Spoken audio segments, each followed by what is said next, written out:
Hi friends, நாம் இப்போ டேஸ்டியான எம்மியான வெஜ் பிரியாணி எப்படி பண்ணலாம்னு சொல்லிட்டு இந்த வீடியோவில் பார்க்க போகிறோம்.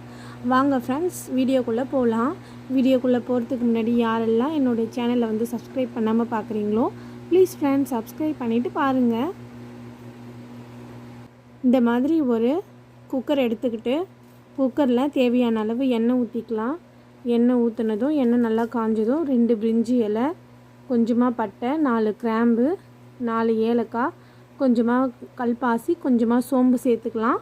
இது சோம்பு எல்லாமே வறுபட்டதும் இது கூட பெரிய வெங்காயம் நீல வாக்கில் கட் பண்ணி வச்சுருக்கேன், அதையும் வந்து இது கூட சேர்த்துக்கலாம்.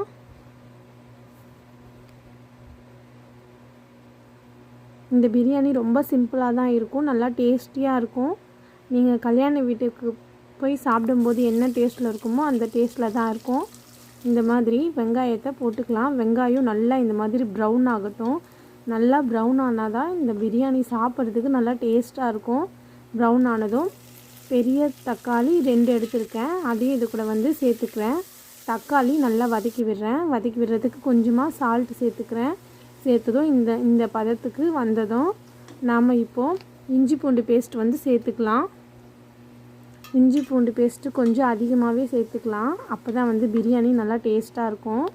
இந்த மாதிரி சேர்த்ததும் கொஞ்சமாக வெறும் மிளகாய்த்தூள், காஷ்மீரி சில்லி பவுடர் அது சேர்த்துட்டு நல்லா கிளறி விட்டுக்கிறேன். இந்த எண்ணெயிலே நல்லா கிளறிக்கிறேன். கிளறினதும் இது கூட கொஞ்சமாக தனியாத்தூளும் சேர்த்துக்கிறேன். 2த்தையுமே சேர்த்ததும் பச்சை வாசனை போகிற வரையும் நல்லா வதக்கி விட்டுக்கிறேன்.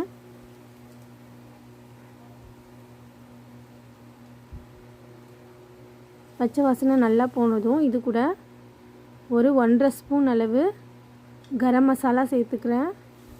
கரம் மசாலா எல்லாமே பச்சை வாசனை போகிற வரையும் நல்லா கிளறி விட்டுக்கிறேன். ஒரு 5 மினிட்ஸ் நல்லா கிளறிக்கிறேன். இது கூட ஒரு கைப்பிடி அளவு கொத்தமல்லி, ஒரு கைப்பிடி அளவு புதினா சேர்த்துக்கிறேன். சேர்த்ததும் நல்லா கிளறி விடுறேன்.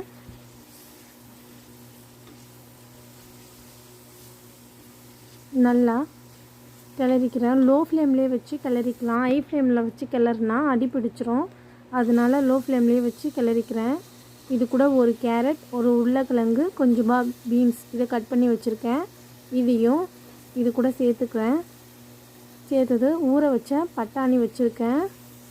டேஸ்ட்டுக்காக ஒரு பச்சை மிளகா சேர்த்துக்கிறேன்.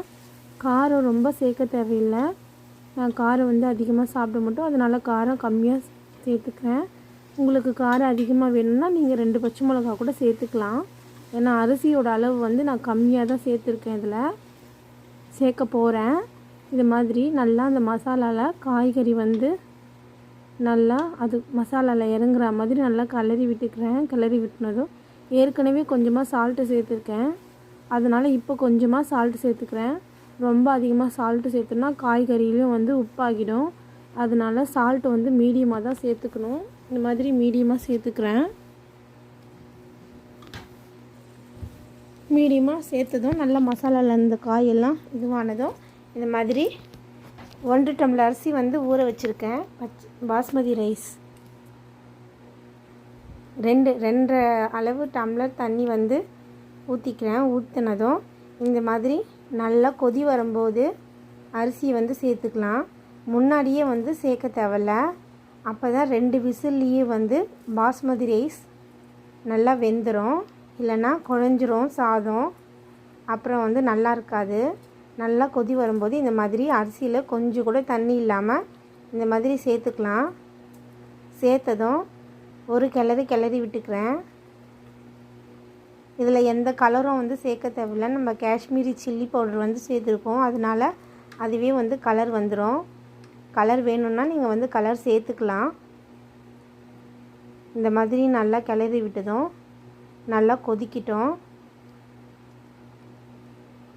ஃபைனலாக இப்போ வந்து உப்பு காரம் எல்லாமே கரெக்டாக இருக்கான்னு ஒரு தடவை வந்து டெஸ்ட் பண்ணி பார்த்துக்கிறேன்.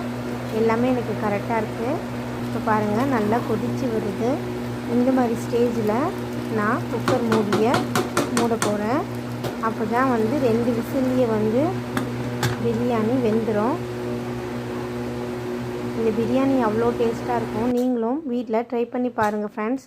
நம்மளோட வெஜ் பிரியாணி சுட சுட ரெடி ஆகிடுச்சு. பாருங்கள் எந்த அளவுக்கு பிரியாணி வந்து வெந்திருக்குன்னு. டேஸ்ட் வந்து சூப்பராக வந்திருக்கு ஃப்ரெண்ட்ஸ். இந்த மாதிரி இங்கே பாருங்கள், அரிசி கொஞ்சம் கூட உடையவே இல்லை. இந்த மாதிரி நீங்களும் உங்கள் வீட்டில் ட்ரை பண்ணி பாருங்கள் ஃப்ரெண்ட்ஸ். என்னோடய சேனல் வந்து உங்களுக்கு பிடிச்சிருந்தா மறக்காமல் ப்ளீஸ் ஃப்ரெண்ட்ஸ் சப்ஸ்கிரைப் பண்ணிவிட்டு பாருங்கள். சப்ஸ்கிரைபும் பண்ணுங்கள், பெல் பட்டனையும் அழுத்திக்கோங்க. என் வீடியோ பார்த்ததுக்கு ரொம்ப தேங்க்யூ ஃப்ரெண்ட்ஸ்.